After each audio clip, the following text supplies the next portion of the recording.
અમેરિકામાં વર્ષો વિતાવ્યા બાદ અને લીગલ સિસ્ટમનો ભરપૂર દુરુપયોગ કર્યા પછી પણ ગમે તે વ્યક્તિ ગમે ત્યારે ડિપોર્ટ થઈ શકે છે. એક તરફ ઘણા લોકો લીગલ થયા વિના જ આખી જિંદગી અમેરિકામાં ચૂપચાપ કાઢી નાખતા હોય છે, તો બીજી તરફ યુએસમાં સખણા ન રહેનારા લોકોને અડધી જિંદગી પૂરી થયા બાદ પણ ડિપોર્ટ થવાનો વારો આવતો હોય છે. આવા જ એક કેસમાં છેક 1985માં કેનેડા બોર્ડર ક્રોસ કરીને અમેરિકા આવ્યા બાદ અસાયલમ માંગનારા વાન ફુ બોય નામના એક વિયેતનામીઝને 38 વર્ષ બાદ ડિપોર્ટ કરવાનો ઓર્ડર કરવામાં આવ્યો છે. નવાઈની વાત એ છે કે ક્રિમિનલ બેકગ્રાઉન્ડ ધરાવતા આ વ્યક્તિને ઇમિગ્રેશન જજે 5 ફેબ્રુઆરી 1991માં જ ડિપોર્ટ કરી દેવા માટે ઓર્ડર કર્યો હતો, પરંતુ આ મહાશય લીગલ લૂપ હોલ્સને કારણે અમેરિકામાં ટકી રહેવામાં સફળ રહ્યા હતા.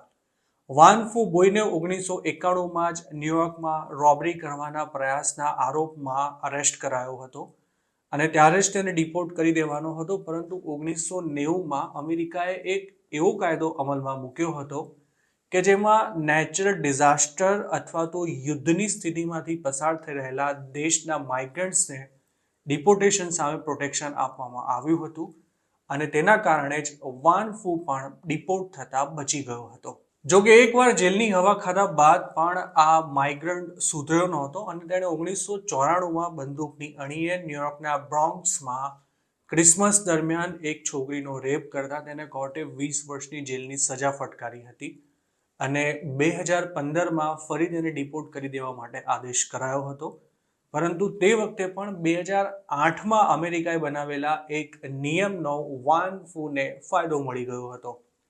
આ નિયમ હેઠળ 1995 પહેલા અમેરિકા આવેલા વિયેતનામના નાગરિકોને ડિપોર્ટેશનમાંથી મુક્તિ આપવામાં આવી હતી. મતલબ કે 2 વાર અમેરિકાની કોર્ટ દ્વારા ગુનેગાર ઠેરવાયા બાદ પણ આ વ્યક્તિને ઇમિગ્રેશન એન્ડ કસ્ટમ્સ એન્ફોર્સમેન્ટવાળા ડિપોર્ટ નહોતા કરી શકતા. 2 વાર જેલની હવા ખાઈ ચૂકેલો આ ઇમિગ્રન્ટ પબ્લિક માટે પણ જોખમી હતો, પરંતુ હોમલેસ બની ચૂકેલો વાન ફુ કોઈ સુપરવિઝન વિના જ પોતાને ઈચ્છા પડે ત્યાં ફરતો હતો અને આ દરમિયાન તેણે ઓગસ્ટ 2022માં ન્યુયોર્કમાં રસ્તા પર ઊભેલા એક ડાન્સ ટીચરને વગર કોઈ વાંકે એવો કચકચાવીને મુક્કો માર્યો હતો કે પેલો ટીચર ત્યાં જ ઢળી પડ્યો હતો. કોર્ટેસ કાબ્રેરા નામના આ ટીચરને વાન ફુએ મોઢા પર પંચ મારતા તેની ખોપડીમાં ફ્રેક્ચર થઈ ગયું હતું અને મગજમાં ઇન્ટરનલ બ્લીડિંગ પણ થયું હતું.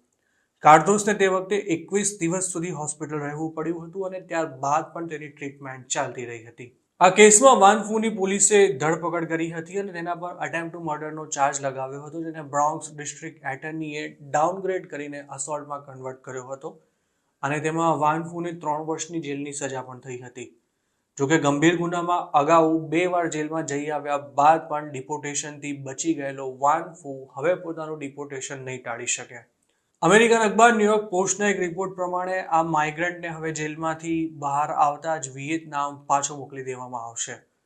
વાન ફુએ પોતાના ગુનાની કબૂલાત કરતા હવે પોતે ડિપોર્ટેશનને ચેલેન્જ નહીં કરે તે વાતની પણ બાંયધરી આપતા તેને જેલમાંથી વહેલો પણ મુક્ત કરવામાં આવી શકે છે. અમેરિકાએ અગાઉ વિયેતનામથી આવેલા માઇગ્રન્ટ્સને ડિપોર્ટેશન સામે પ્રોટેક્શન આપ્યું હતું, પરંતુ ડોનાલ્ડ ટ્રમ્પની સરકાર હતી ત્યારે 2019માં ભૂતકાળની સરકારોએ આપેલી આ તમામ રાહતોને પાછી ખેંચી લેવામાં આવતા હવે વાન ફુ પાસે વિયેતનામ ભેગા થવા સિવાય બીજો કોઈ જ ઓપ્શન નથી રહ્યો.